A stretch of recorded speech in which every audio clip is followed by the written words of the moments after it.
Λοιπόν, οπότε τι γίνεται τώρα? Αν εμείς ανατάξουμε την οικονομία, την επανεθνικοποιήσουμε την οικονομία, πάρουμε στα χέρια μας τους μοχλούς και τους όρους λειτουργίας αυτής της οικονομίας, τότε θα ανασάνει και ο Ιταλός εργαζόμενος. Τότε και ο εργαζόμενος στην Ιταλία θα μπορέσει να αποκρούσει την επίθεση του Ανιέλη και την κυβέρνησή του. Το ίδιο βεβαίως και για τον Γερμανό και για τον Βούλγαρο, έτσι. Αυτή είναι η ιδιομορφία της πάλης, της διεκδίκησης των δικαίων σου στα πάτρια εδάφη. Και γι' αυτό έχει μεγάλη σημασία και προτεραιότητα, τουλάχιστον το ζούμε σήμερα.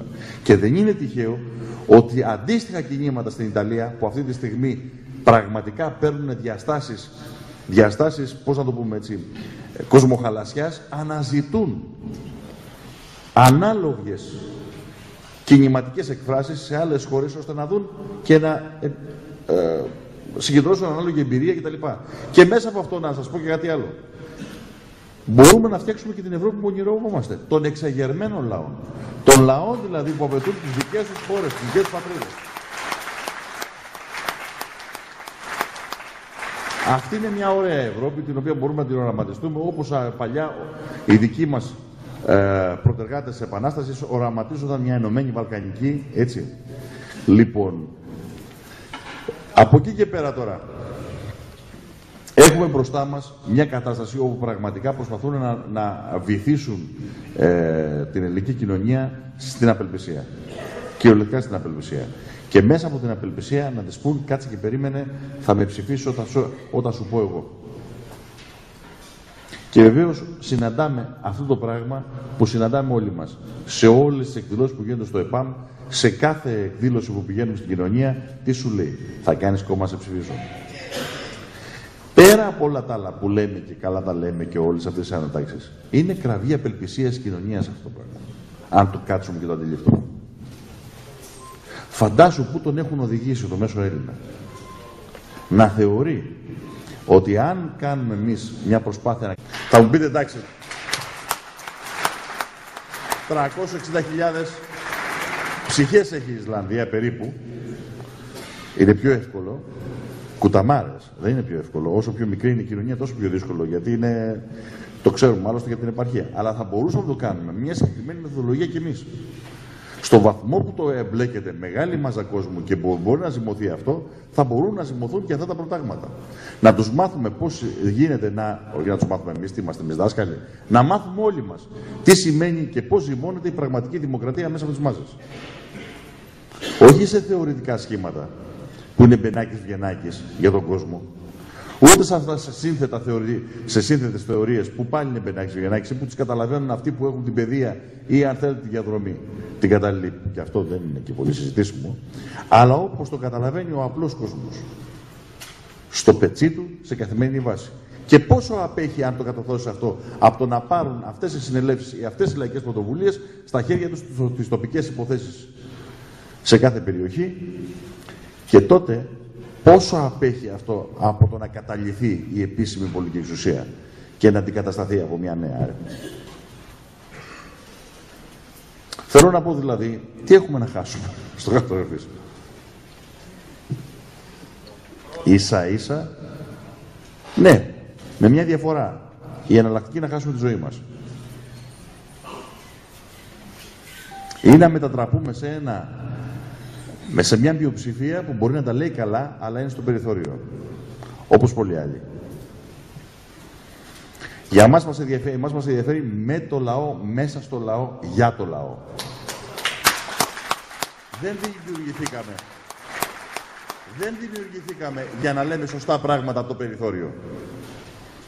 Και να του λέμε, κοίταξε, είσαι ηλίθιος, δεν με καταλαβαίνεις, όταν με καταλαβαίνεις και δεν είσαι πια ηλίθιος, εγώ είμαι εδώ, θα σε περιμένω.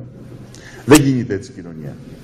Δεν κινείται έτσι η λογική των πραγμάτων. Εμείς θέλουμε να δώσουμε τη μάχη με τον καλύτερο δυνατό τρόπο, την κατάλληλη στιγμή, το ταχύτερο δυνατό, ώστε να μπορέσουμε να περιορίσουμε τις απώλειες που έχει αυτή τη στιγμή η κοινωνία και μετρούνται σε εκατομμύρια. Απώλειες με όρους ζωής, έτσι. Όλα αυτά που νιώθουμε όλοι μας. Αυτή η απέτηση του κόσμου, τι μου λες και τι πρέπει να κάνω στο τέλος του μήνα, γιατί εγώ δεν τα βγάζω και δεν μπορώ να επιβιώσω Ή θα πρέπει να πάρω το ονοματιό μου και να σηκωθώ να φύγω. Ή θα πρέπει να κάνω κάτι, τέλος πάντων, οτιδήποτε, για να επιβιώσω. Πρέπει να ηχεί συνεχώς στα αυτιά μας. Σαν καμπανάκι που λέει ότι ή πρέπει να βρούμε την κατάλληλη τακτική, με ποιο τρόπο θα πρέπει να γίνει το καλύτερο δυνατό για το λαό, με το ταχύτερο δυνατό τρόπο, ή διαφορετικά θα χάσουμε τον κόσμο. Ο κόσμος απλά θα πάει ξανά εκεί που έφτινε, προκειμένου έστω μέσα από την αυταπάτη ότι κάτι μπορεί να του δώσω, ένα ξεροκόμματο, κάτι, ή έστω να ανασταλεί λίγο αυτό που θα συμβεί, θα τους ξαναψηφίσει ή θα τους στηρίξει ή θα κλείσει στο σπίτι του και θα πάει 70% η αποχή και αυτοί θα εκλέγουν κυβερνήσεις με όρους ΗΠΑ. Στις ΗΠΑ ψηφίζουν το 24% και εκλέγουν με το 24% του εκλογικού σώματος. Λοιπόν, αυτό τους νοιάζει. Το Σύνταγμα παρέχει τη δυνατότητα 3 να πάνε να ψηφίσουν, οι 2 να βγάλουν η κυβέρνηση. 3 νούμερο, 3%.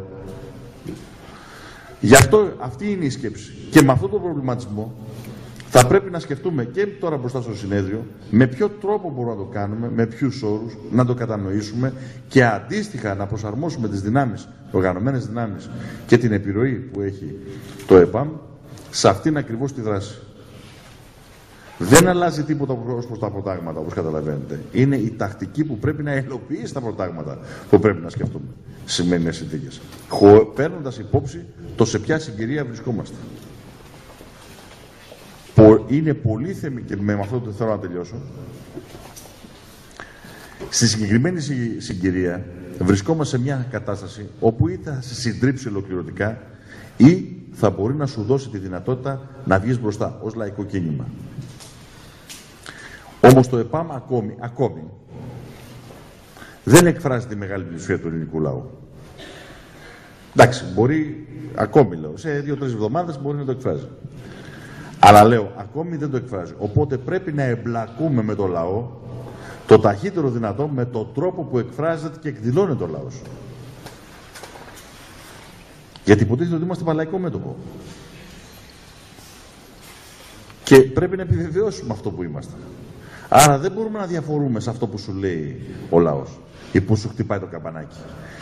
Αυτό όμως δεν σημαίνει ότι υποτασσόμαστε στις αυταπάτες του ή στις λογικές του. Προσπαθούμε να το σηκώσουμε, να μπορέσουμε να το σηκώσουμε. Αλλά από αυτό και με τον τρόπο που καταλαβαίνει ο ίδιος ο κόσμος. Όχι με τη λογική του προβάτου, γιατί εγώ είμαι καλοτσέλικας ή οποιοδήποτε από εμάς. Δεν τον προσωποποιώ, εννοώ σαν σχήμα. Αυτό νομίζω είναι το συνολικό πλαίσιο μέσα στο οποίο πρέπει να σκεφτούμε αυτή τη στιγμή τη δράση μας. Και όχι μόνο σε επίπεδο αναλύσεων ή προτάσεων ή οτιδήποτε. Βεβαίως οι προτάσεις είναι πολύ σημαντικές. Στα πλαίσια του προσυνεδριακού θα κατατεθεί ενδεχομένως και για προβληματισμό, όχι για το συνέδριο, με ευρύτερο προβληματισμό για τα μέλη του ΕΠΑΜ, αλλά και ευρύτερο κόσμο, ένα κείμενο το οποίο ετοιμάζεται σχετικά με τον πρώτο χρόνο διακυβέρνηση του ΕΠΑΜ. Δηλαδή, εάν εμείς βρεθούμε στην κυβέρνηση, τι κάνεις τον πρώτο χρόνο. Εμείς για ένα χρόνο θα πάμε να κυβερνήσουμε. Έτσι αλλιώς. Ως μέτωπο το λέμε στη Δυτική. Έτσι. Πάμε να απελευθερώσουμε τη χώρα και μετά ο λαός θα αποφασίσει πώς θα συνεχίσει.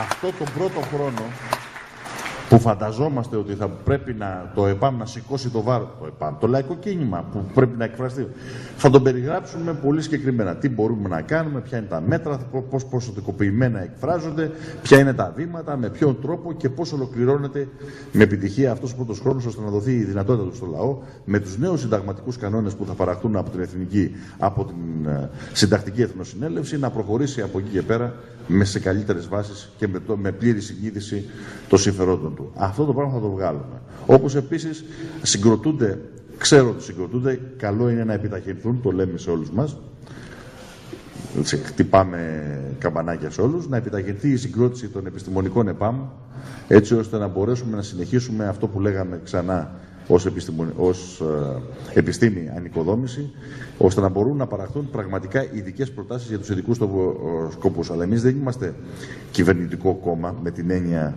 ότι είμαστε ένα κόμμα που παράγουμε κυβερνητικές προτάσεις. Εμάς μας ενδιαφέρει ο λαός, η εμπλοκή με την κοινωνία να παράγει προτάσεις. το τι γίνεται, ας πούμε, στον τομέα της υγείας, τι πρέπει να γίνει στον τομέα της παιδείας ή τι πρέπει να γίνει στους υπόλοιπους τομείς. Τα ΕΠΑΜ, τα κλαδικά ΕΠΑΜ, πρέπει να λειτουργήσουν ως μοχλός κινητοποίηση αυτών των δυνάμεων της κοινωνίας που θα παράγουν κοινή αντίληψη για το τι πρέπει να γίνει στους συγκεκριμένους τομείς. Τι σημαίνει καθολική δωρεάν δημόσια παιδεία ή δημόσια υγεία. Πώς αυτό το πράγμα μπορεί πραγματικά να σταθεί και πώς αυτό το πράγμα πρέπει να το κατανοεί η κοινωνία και όχι να είναι ένα, πώς το λένε, πολιτικό πρόγραμμα ενός συγκεκριμένου πολιτικού σχηματισμού που διεκδικεί την ψήφο. Εμάς μας ενδιαφέρει αυτού του τύπου η συζήτηση γύρω από τα ζητήματα των πολιτικών προτάσεων.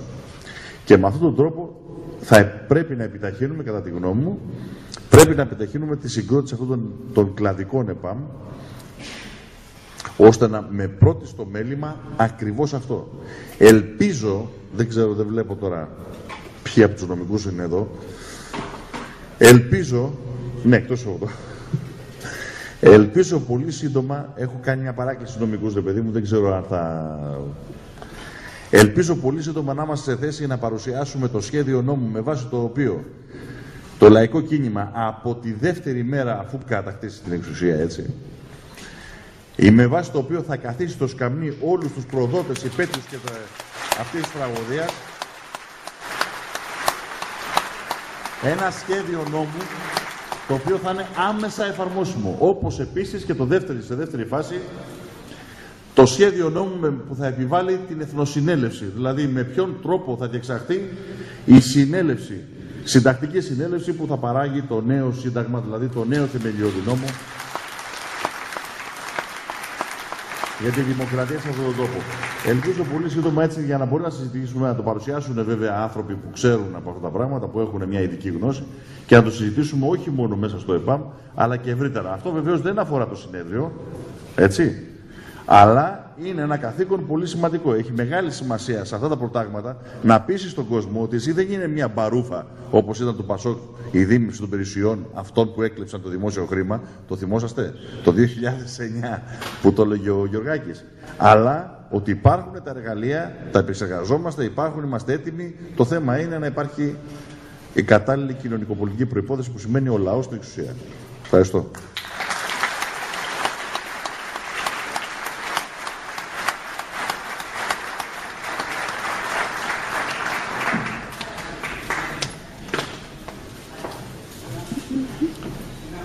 Ευχαριστούμε πολύ τον συναγωνιστή Δημήτρη Καζάκη.